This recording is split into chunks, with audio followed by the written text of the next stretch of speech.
কুরবান করে দিতাম রে, ওই কদম মোবারক আমরা ছাড়তাম না। কথা বলা ঠিক না রে?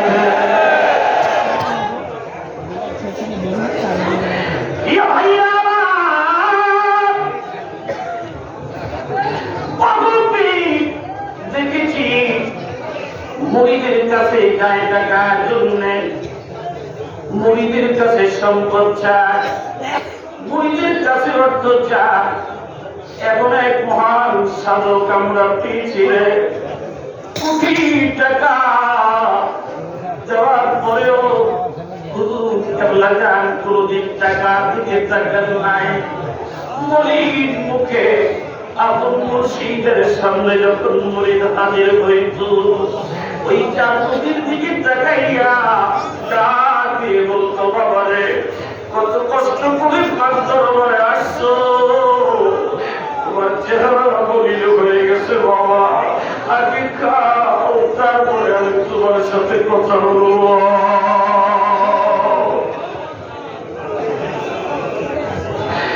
ওই মহান বান্দা যেই জামানা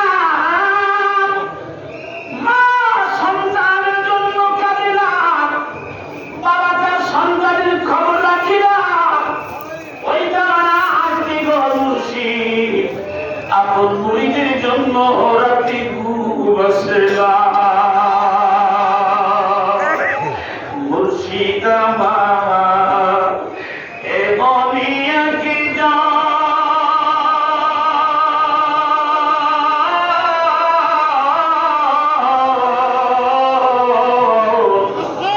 তারে না দেখিলে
ঘটনা বলবো।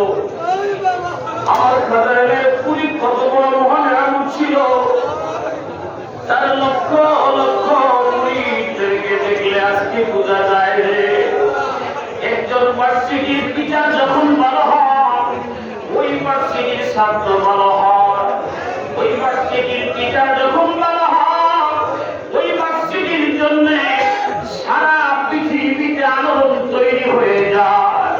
ওই সেই মহান সাধক আমার খাতায় পুরী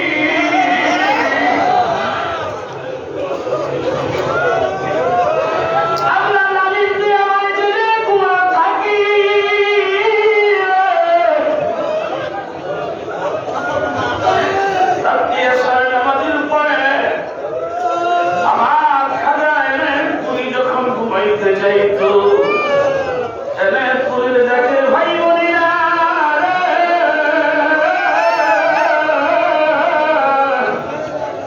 ঘুমের বিছানায় যাওয়ার সময় যখন তিনি বিছানার সামনে যাই তো খাতা বাড়ি দাঁড়িয়ে সে ডাক দিয়ে বলবো, বাবা যদি আপনি ঘুমায় যান, সারাদিন আপনার পুরান গুলি আপনার কাছে নালিশ দিছে, এই নালিশ গুলি আমার আল্লাহর দরবারে কে পৌঁছাবে?